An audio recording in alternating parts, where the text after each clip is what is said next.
बक्सर कथा पहुंची, जहां पर विश्वामित्र नाम के एक मुनि हैं। जब जब यज्ञ करते हैं तो मारीच और सुबाहु आकर इनके यज्ञ को विध्वंस कर देते हैं। चिंतित हैं मन में, जानते हैं कि बिना भगवान के ये पापी मरने वाले नहीं हैं। एक दिन सोचने लगे भगवान तो अवतार ले ही लिए हैं, क्यों न चलकर भगवान को मांग कर लाया जाए, प्रभु इन दुष्टों से मुक्ति दिलाएंगे मुझे। ऐसा सोचकर विश्वामित्र जी अयोध्या पहुंचे और स्नान करके महाराज के दरबार के द्वार पर पहुंचे। मुनि आगमन सुना जब राजा, मुनि आगमन सुना जब राजा, मिलन गया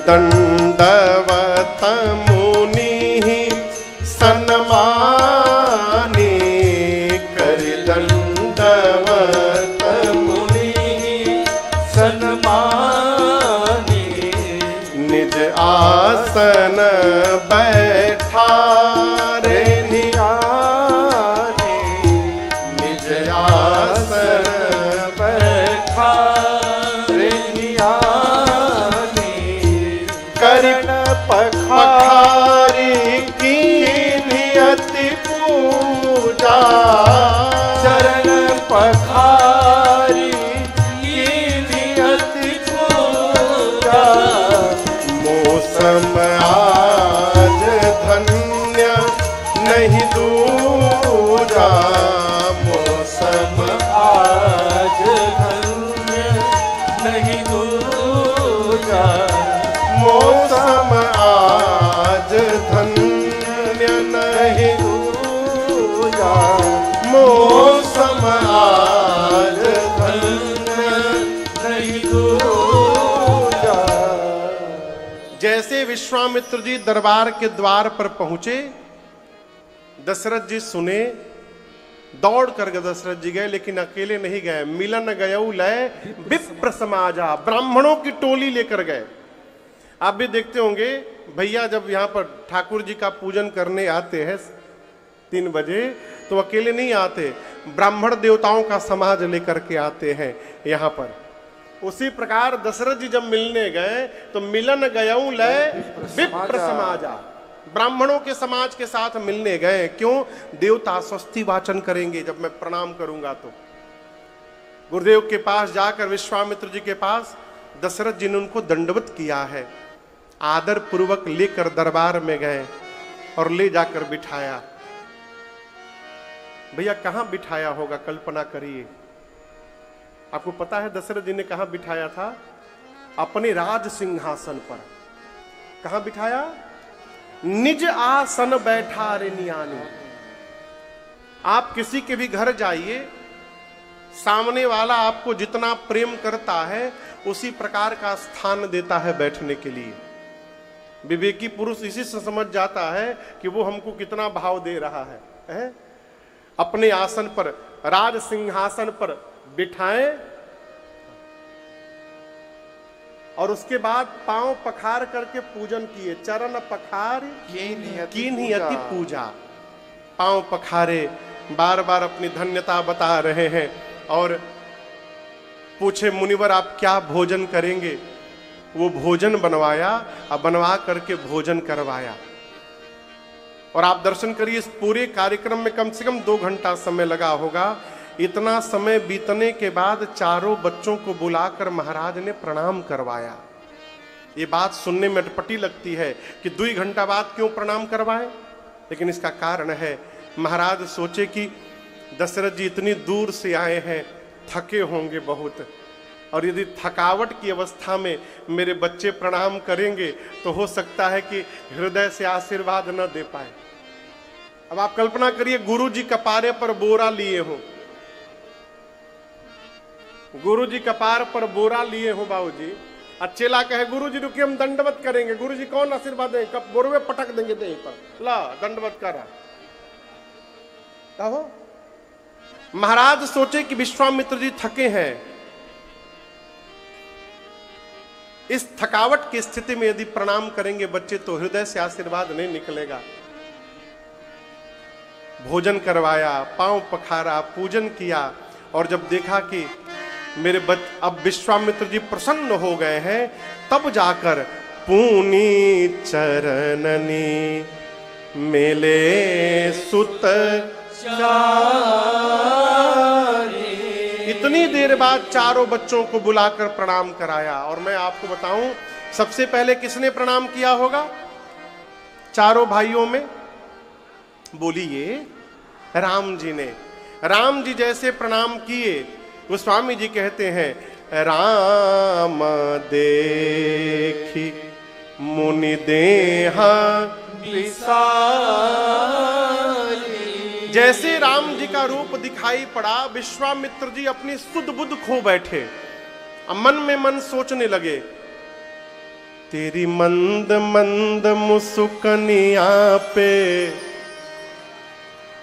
तेरी मंद मंद मुस्कनिया पे बलिहार राघव जी, बलिहार राघव जी, तेरी मंद मंद मुस्कनिया पे, तेरी मंद मंद मुस्कनिया पे बलिहार राघव जी, ओ बलिहार राघव जी, तेरी मंद मंद मुस्कनिया पे, तेरी मंद मंद मुस्कनिया पे बलिहार राघव जी, बलिहार राघव जी, तेरे बाल बड़े घुंघराले, बादल हो कारे कारे, तेरे बाल बड़े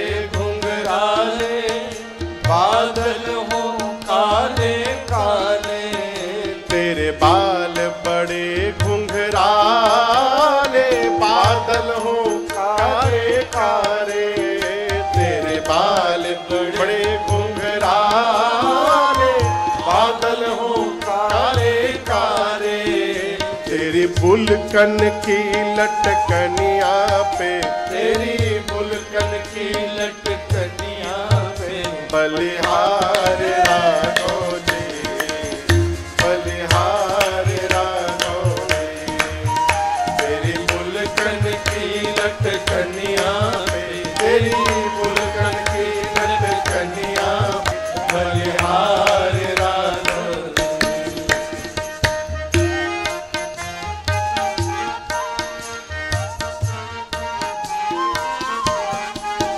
तेरे नैन बड़े कजरारे, लगते हैं सबको प्यारे, तेरे नैन बड़े कजरारे, लगते हैं सबको प्यारे, तेरे नैन बड़े कजरारे, लगते हैं सबको प्यारे, तेरे नैन बड़े कजरारे, लगते हैं सबको प्यारे, तेरी तिरछी सी चितवनिया पे, तेरी तिरछी सी चितवनिया पे बलिहार राघव जी, बलिहार राघव जी, तेरी तिरछी सी चितवनिया पे, तेरी तिरछी सी चितवनिया पे बलिहार राघव जी,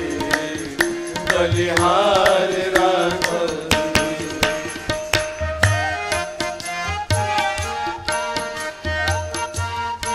विश्वामित्र जी सोचने लगे, तेरे संग में सिय सुकुमारी, लगेगी प्यारी प्यारे, तेरे संग में सिय सुकुमारी, लगेगी प्यारी प्यारे, तेरे संग में सिय सुकुमारी, लगेगी प्यारी प्यारे, तेरे संग में सिय सुकुमारी, लगेगी प्यारी प्यारी, इस जुगल जोड़ी पर जाऊं मैं, इस जुगल जोड़ी पर जाऊं मैं, बलिहार राघव जी, बलिहार राघव जी। इस जुगल जोड़ी पर जाऊं मैं, इस जुगल जोड़ी पर जाऊं मैं, बलिहार राघव जी, बलिहार राघव जी। तेरी मंद मंद मुस्कानिया पे, तेरी मंद मंद मुस्कानिया पे, बलिहार राघव जी, बलिहार राघव जी, बलिहार राघव जी, बलिहार राघव जी। अरे बलिहार राघव जी, बलिहार राघव। राम जी के रूप को देखकर श्री विश्वामित्र जी उसी में खो गए। चक्रवर्ती जी ने बोला विश्वामित्र जी से, मुनिवर कहिए आपके आने का कारण क्या है? आप तुरंत कहिए, आप कहने में विलंब कर रहे हैं। आप कह देंगे तो मैं पूरा करने में विलंब नहीं करूंगा, तुरंत करूंगा। यही कारण आगमन तुम्हारा, कहो उसको करत न लाभऊं। तुरंत कहिए क्यों आए हैं आप? विश्वामित्र जी सोचे बहुत बढ़िया समय आया है, महाराज अपनी ओर से पूछ रहे हैं। बोले राजन, असुरों का समूह मुझे सता रहा है और आज मैं आपसे कुछ मांगने आया हूं। बोले असुर सता रहे हैं आपको? दशरथ जी ने तुरंत सेवकों को आदेश दिया, निकालो मेरा धनुष बाण, निकालो, अभी जाकर असुरों को मार देता हूं। विश्वामित्र जी बोले अरे अरे आप रहने दीजिए, आप धनुष बाण न निकालिए। महाराज बोले मैं न निकालूं? आपको संशय है क्या कि मैं नहीं मार पाऊंगा? विश्वामित्र जी बोले संशय नहीं, मुझे पूर्ण विश्वास है कि आप मार देंगे। दशरथ जी बोले फिर मना क्यों कर रहे हैं? विश्वामित्र जी बोले महाराज, आज मैं मारने वाले को लेने नहीं आया हूं अयोध्या, आज मैं तारने वाले को मांगने आया हूं, इसलिए आप अपना धनुष बाण न निकालिए। दशरथ जी बोले मेरे घर में कौन तारने वाला आ गया, किसको मांगने आए हैं आप? तब विश्वामित्र जी बोले अनुजा समेत देहु रघुनाथ। किसके साथ? राम जी को दे दीजिए। जोर से बोलिए। लक्ष्मण जी नाम नहीं लिया, लक्ष्मण नाम नहीं लिया, क्या बोला? अनुज समेत। अनुज यानी छोटा भाई। राम जी के अनुज लक्ष्मण जी बाद में हैं, उनसे पहले भरत जी अनुज हैं। तो राम जी के साथ लक्ष्मण जी कहां चले गए, भरत जी कहां नहीं गए? इसका भी कारण दर्शन करिए। जब चारों भाई प्रणाम किए ना, तो सबसे पहले राम जी ने प्रणाम किया विश्वामित्र जी को। प्रणाम करके राम जी यहां इधर कोने में आकर के बैठ गए। राम जी के बाद भरत जी ने प्रणाम किया, तो भरत जी प्रणाम करके राम जी के पीछे नहीं बैठे, भरत भैया इधर आकर के कोने में बैठ गए। भरत जी सोचे यदि इधर बैठूंगा ना तो मैं बैठा भी रहूंगा और सामने मेरे भैया रहेंगे तो मैं भैया को देखता भी रहूंगा, दोनों काम एक साथ होता रहेगा। भरत जी के बाद लक्ष्मण जी प्रणाम किए तो राम जी के पीछे बैठ गए और शत्रुघ्न जी प्रणाम करके भरत जी के पीछे बैठ गए। विश्वामित्र जी देखे अच्छा दुई भाई इधर बैठ गए और दुई इधर बैठ गए। मन में समझ गए कि लगता है ये जो छोटे वाले भाई साहब है यही राम जी के साथ रहते हैं, इसलिए इशारा करके कहा अनुज समेत देहु रघुनाथ। इन छोटे भैया के साथ राम जी को दीजिए मुझे। दशरथ जी का चेहरा उतर गया। विश्वामित्र जी बोले महाराज अज्ञान का त्याग करिए आप, ये क्या ज्ञानियों जैसा चेहरा बना रहे हैं? देना है तो प्रसन्न होकर दीजिए, नहीं तो मना कर दीजिए, नहीं दूंगा। आप यदि देंगे तो आपकी कीर्ति बढ़ेगी महाराज, यूं ही नहीं मांग रहा हूं, और आपके बच्चों का कल्याण होगा। आप दर्शन किए, यहां विश्वामित्र जी ने दशरथ जी को अज्ञानी बोल दिया। क्या बोल दिया? क्या दशरथ जी अज्ञानी है? धर्म धुरंधर गुण निधि ज्ञानी है। लेकिन आज दशरथ जी मन में सोच रहे हैं कि दशरथ यदि आज तुम ज्ञानी बने ना तो इस ज्ञान के चक्कर में राम को देना पड़ जाएगा। अब वो ज्ञान ही किस काम का जिसके कारण राम ही जीवन से दूर चले जाएं। यदि ज्ञानी बनने से राम को देना पड़ रहा है तो मैं आज अज्ञानी बन जा रहा हूं, मैं कुछ नहीं जानता हूं, जानबूझकर अज्ञानी जैसा व्यवहार करने लगे। जैसे दशरथ जी से मांगा राम लक्ष्मण जी को, दशरथ जी का पूरा शरीर कांपने लगा। बोले मुनिवर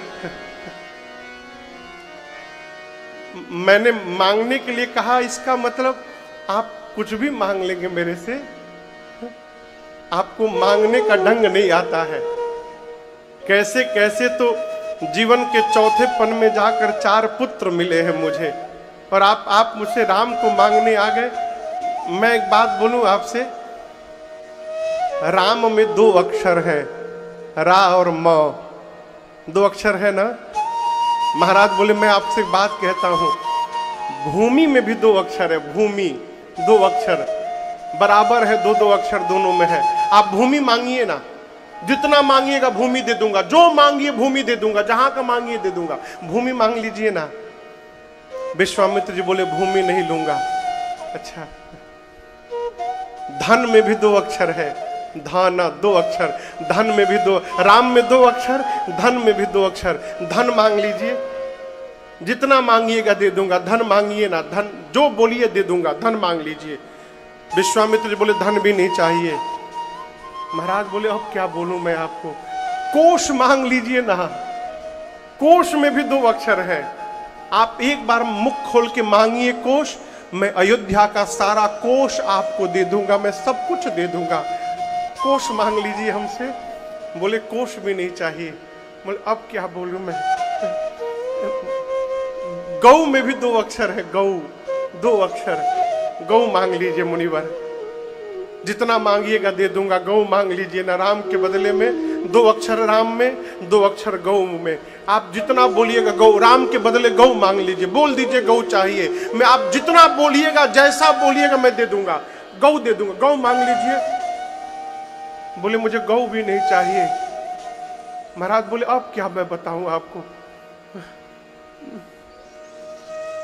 प्राण में भी 2 अक्षर होते हैं, प्राण में। एक काम करिए आप, राम के बदले ना आप मुझसे मेरा प्राण मांग लीजिए। 2 अक्षर उसमें भी हैं, प्राण मांग लीजिए। आप मांगे नहीं कि मैं अपना प्राण निकाल करके आपको दे दूंगा, अभी अभी तुरंत दे दूंगा, मैं विलंब नहीं करूंगा मुनिवर। मैं प्राण तो दे सकता हूं परंतु अपने राम को नहीं दे पाऊंगा मैं आपको मुनिवर। राम छोड़कर कुछ भी मांग लीजिए। चक्रवर्ती जी ने स्पष्ट मना कर दिया। हमारे पूज्यपाद गुरुदेव भगवान कहते हैं, राघव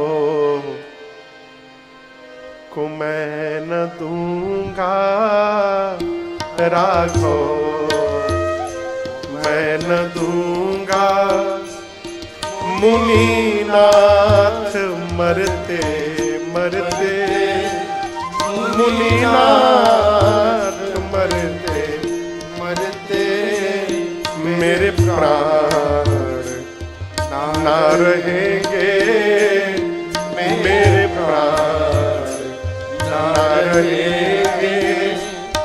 यह दान करते करते, यह दान करते करते, राघव मैं न दूंगा।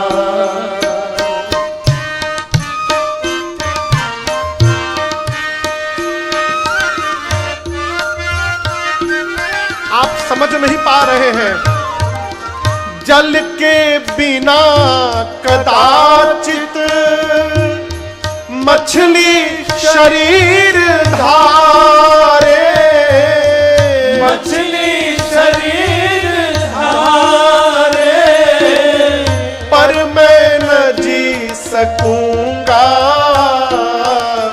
इनको बिना निहारे। कौशिक सिहर रहे हैं, कौशिक कर रहे हैं मेरे अंग डरते डरते, मेरे अंग डरते डरते। राघव मैं न दूंगा। आप कह रहे कि राम निशाचरों को मारेंगे, आपको मेरे बच्चे दिखाई नहीं पड़ रहे? छोटे छोटे बच्चे हैं, लड़के हैं राम लक्ष्मण।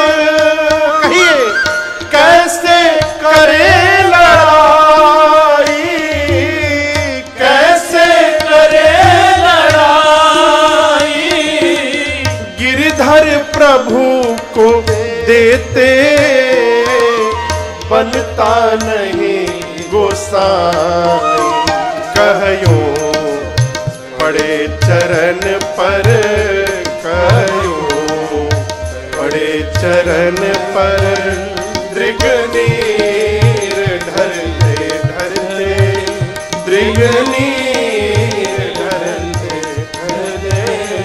राघव मैं न दूंगा, राघव मैं न दूंगा। मुनिनाथ मरते मरते, मुनिनाथ मरते मरते। राघव मैं न दूंगा, राघव मैं न दूंगा, राघव मैं न दूंगा। श्री दशरथ जी ने स्पष्ट मना कर दिया, राघव को मैं न दूंगा। मुनिनाथ मरते मरते, मैं मर जाऊंगा स्वीकार है, परंतु राम को नहीं थोपूंगा, आपको मैं नहीं दूंगा। आपको एक बात बताऊं, जब दशरथ जी ने मना किया ना नहीं दूंगा, तो विश्वामित्र जी गदगद हो गए, आनंद में नाचने लगे विश्वामित्र जी। आप कहोगे महाराज वो मांग रहे हैं और दशरथ जी मना कर दिए, तो उनको क्रोध आना चाहिए, वो नाच आनंद में क्यों आ गए? विश्वामित्र जी सोचने लगे मन में कि धन्य है महाराज आप, आज मुझे एक बात का पता चल गया, हम महात्मा हैं, आप गृहस्थ हैं, लेकिन उसके बाद भी राम हम महात्माओं को छोड़ करके एक गृहस्थ के पास क्यों बैठे हैं, आज पता चल गया। महात्मा होकर जितना मैं राम को प्रेम नहीं कर पा रहा हूं, गृहस्थ होकर आप उतना प्रेम कर रहे हैं महाराज, आप मेरे से धन्य हैं, धन्य हैं आप। परंतु राम जी को तो ले जाना है। विश्वामित्र जी ने गुरुदेव भगवान वशिष्ठ जी को इशारा किया, समझाइए चेले को। तब गुरुदेव भगवान ने कहा, महाराज राम को मैंने शिक्षा दे दी है, अब आयुध की शिक्षा विश्वामित्र जी देंगे, इसलिए आप इनको विदा करिए उनके साथ। और गुरु जी ने यह भी कहा कि मैंने राम की कुंडली देखी है, उसमें लिखा है जब तक बाबा जी के साथ ये जाएंगे नहीं, आपके घर में बहू आने वाली नहीं है। महाराज सुने कि जाएगा तो बहू लेकर के आएगा, लाभ किसको अच्छा नहीं लगता है हो। महाराज तुरंत आंसू पोछे, बोले पहले बताना चाहिए था ना आपको, विलंब कर दी, कोई बात नहीं, अब इधर आओ। अत्यादर दूतनय बुलाए, अत्यादर दूतनय बुलाए। हृदय लाई बहु भांति सिखाए,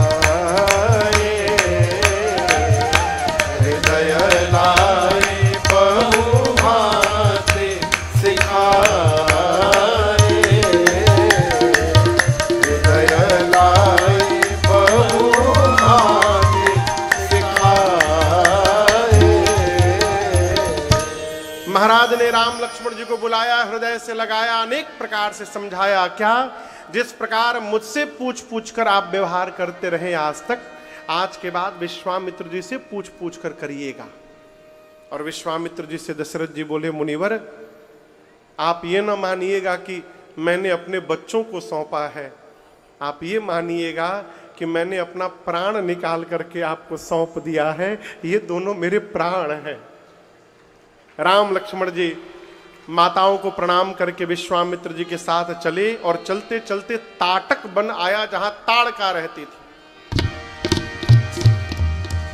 आजमगढ़ का कोई है यहां पर? आजमगढ़ का बहुत लोग हैं। आजमगढ़ के हाँ अच्छा हाँ आजमगढ़ के पास एक जगह अतरौलिया, अतरौलिया में एक बहिरा देव स्थान है, वहीं पे ताड़का राक्षसी रहती थी। 2 साल पहले हम लोग राम कथा गाने गए थे वहां पर। राम लक्ष्मण गए, ताड़का को पता चला, विकराल रूप धारण करके ताड़का दौड़ी।